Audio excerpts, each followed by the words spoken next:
Alô, você, amigo tricolor, estamos de volta. E o negócio é o seguinte: estou gravando esse vídeo exatamente às 11h53 da noite e tem sido muito desgastante acompanhar esse Fluminense de 2025. É claro que nós tivemos ali um sopro de alegria, um sopro de esperança durante o Mundial, mas foi realmente a única coisa que deixou a torcida do Fluminense feliz durante um período esse ano. Porque eu vou falar uma coisa pra vocês, eu tô de saco cheio desse elenco do Fluminense, eu tô de saco cheio dessa panela que se formou desde a época do Renato Gaúcho.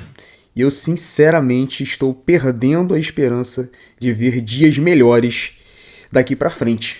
Talvez seja por conta do resultado de hoje, talvez a derrota para o Vasco esteja falando mais alto nesse momento, mas a verdade é que tem sido muito frustrante acompanhar esse time do Fluminense. Falaremos sobre tudo o que aconteceu na partida de hoje, vou falar com vocês a respeito da atuação coletiva, das atuações individuais e também da atuação desastrosa de Luiz Ubeldia no comando técnico do Fluminense, especificamente na noite de ontem, errou do início ao fim e teve uma grande participação no insucesso do Fluminense contra o Vasco do Fernando Diniz. Fica por aqui que a gente tem muito a conversar. Vamos lá, meus amigos, o Fluminense começou melhor do que o Vasco a partida.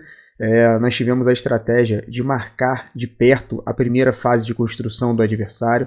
E logo aos 3 minutos de jogo, o Fluminense consegue roubar a bola bem em frente à área do Vasco. E foi ali que nós tivemos a nossa principal chance na partida. Vamos ver aqui o que aconteceu.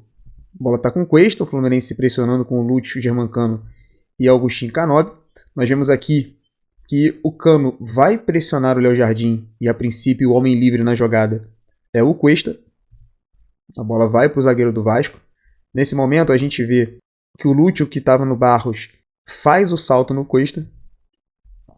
E a partir desse momento, o Barros é o homem livre. O Martinelli está chegando por aqui também, vai pressionar o jogador do Vasco no momento em que sai o passe. E uma coisa muito importante, o Lúcio, além de ser um jogador muito bom com a bola no pé, um cara criativo, habilidoso, inteligente, técnico, é um jogador também que faz bem essa pressão na saída de bola, é um cara que briga pela posse da bola, e ele foi essencial para que essa chance, essa grande chance do Fluminense fosse criada, porque ele pressiona o Cuesta, leva o drible, perceba que aqui ele está batido na jogada, e na hora que o Cuesta faz o passe para o Barros, o Lúcio Acosta vai voltar lá.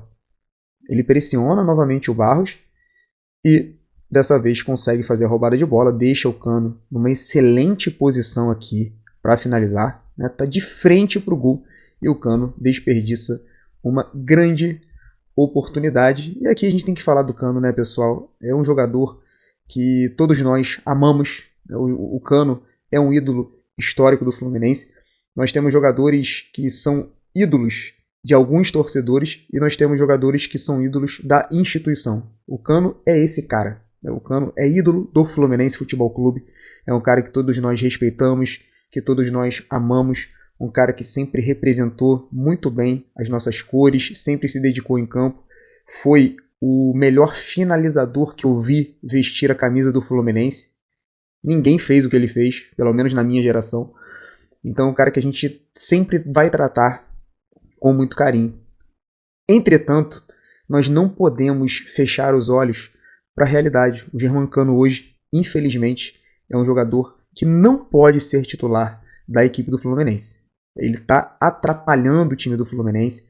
E esse modelo do Zubeldia, assim como era o modelo do Renato, é um modelo em que o nosso time não cria muitas oportunidades de gol. Isso faz com que o centroavante precise participar de outras fases do jogo. Nós não temos um centroavante hoje que possa ficar somente dentro da área esperando a bola chegar. E o Germancano, como ele precisa participar do jogo, quando ele precisa participar do jogo, ele participa muito mal. Ele atrasa o nosso jogo, ele perde bolas em demasia, ele não consegue dar prosseguimento às jogadas. Não dá para o Germancano ser titular da equipe do Fluminense em 2025. Isso já estava muito claro antes da partida de ontem, e ontem ficou evidente. Eu sinceramente espero que o Zubeldia abra os olhos e veja que é preciso que a gente dê oportunidade ao John Kennedy. É um cara que vai ser muito mais útil durante todas as fases do jogo. Lembrando, repito aqui, hoje o Fluminense é um time que cria poucas oportunidades. Então não adianta nada a gente ter um bom finalizador lá na frente se o time cria pouquíssimo. E quando cria, a gente viu que o Germancano não é mais o Germancano de 2022 e 2023. É um jogador diferente, é um jogador de mais idade, é um jogador que não produz mais o que produzia. Então está na hora de dar sequência ao John Kennedy, e aí nós vamos ver se o John Kennedy tem condições ou não, mas hoje, nesse exato momento, não tem como o JK ser banco do nosso eterno camisa 14. Voltando a falar especificamente do jogo, o Fluminense não teve nenhuma outra grande oportunidade, mas tinha o controle da partida, pressionava muito bem a saída de bola do Vasco, recuperava essa bola no seu campo de ataque, e tudo indicava que o Fluminense, por mais que não terminasse ali o primeiro tempo vencendo, também não terminaria perdendo. O jogo estava sob o controle até esse exato momento em que o René domina a bola por ali e aciona o Kevin Serna. E aqui, meus amigos, a gente precisa falar do Serna, que é um jogador que tem suas qualidades, é um jogador voluntarioso, de força, velocidade, é um cara que foi importante esse ano e no final do ano passado, mas tem também as suas deficiências, é um cara que não tem boa relação com bola, é um cara que tem dificuldade nesse primeiro toque, e nós vemos aqui que o Kevin Serna vai errar. Um domínio fácil, né? A bola bate no pé dele. Percebam que o primeiro toque do Kevin Serna aqui é um primeiro toque muito ruim. Ele não consegue dominar uma bola muito fácil. Ele vai dominar, a bola vai para frente e aqui ele perde a jogada para o Paulo Henrique, que bota na frente e vai puxar o contra-ataque do Vasco. E aí não tem jeito, né? Quando você perde essa bola na altura do meio de campo, com o seu time saindo, é um Deus nos acuda, né? A gente vê aqui, ó, Samuel Xavier voltando de um lado, o René voltando do outro, um dos nossos volantes estava lá na frente, vai fazer essa recomposição também, e aí tudo acontece muito rápido, a bola bate no pé do PH, ele aciona o Ryan, que chuta de fora da área, a bola desvia, ó, no joelho esquerdo do Freitas, desce, até voltar aqui para vocês verem, ó, e acaba batendo o goleiro Fábio.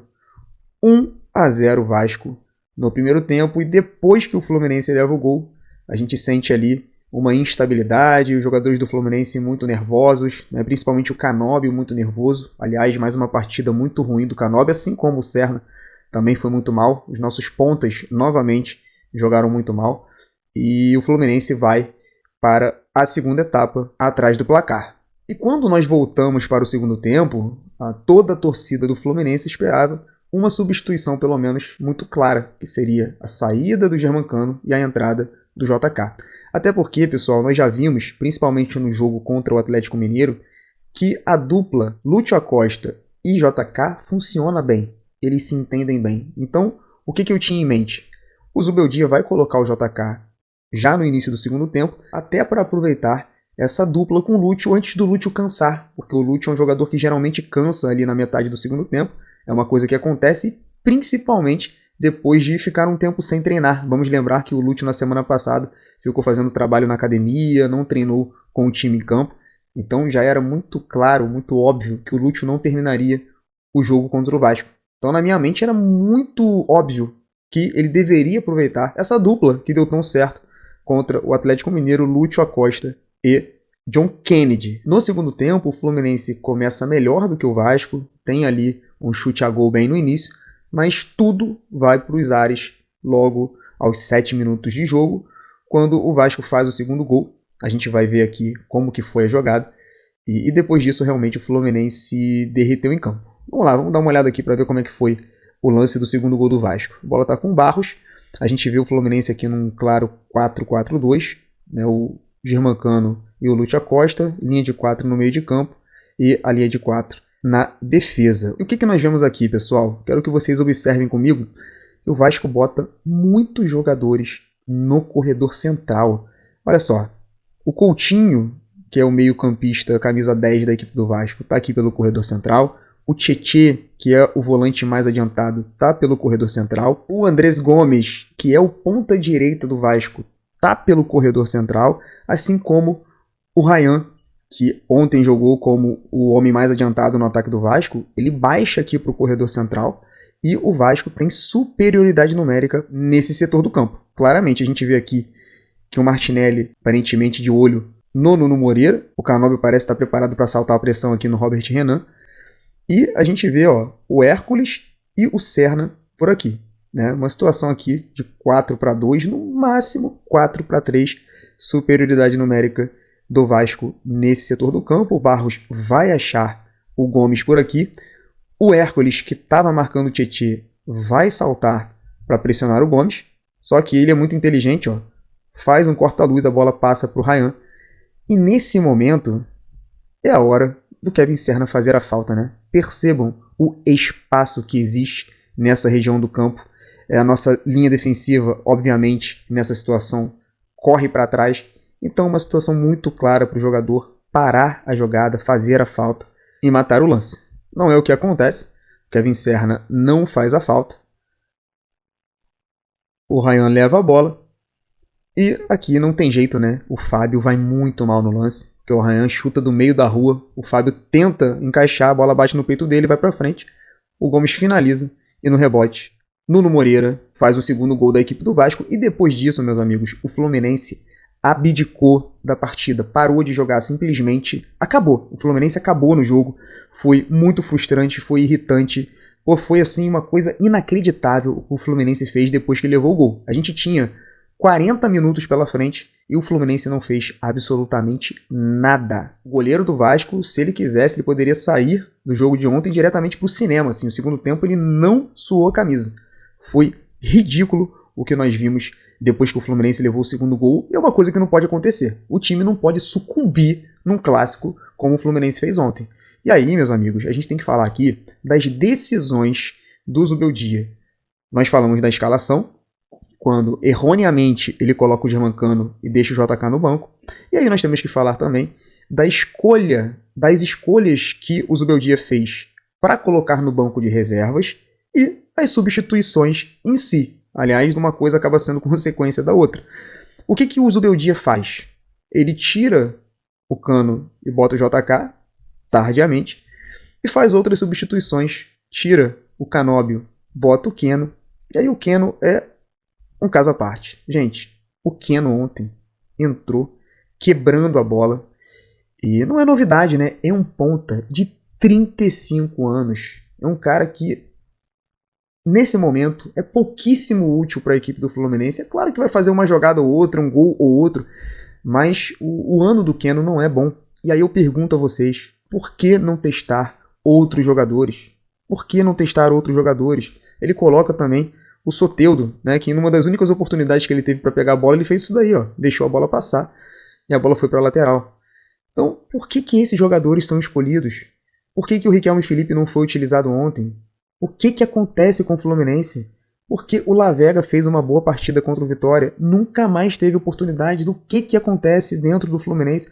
Por que esses jogadores não podem jogar? Eu não estou falando aqui que o Riquelme vai entrar e vai arrebentar, que o Lavega vai entrar e vai arrebentar, mas são jogadores que alimentam a nossa esperança. Nós temos esperança de vê-los jogando bem, fazendo alguma coisa de diferente. O Keno, nós já sabemos o que esperar. O Soteldo, nós já sabemos o que esperar.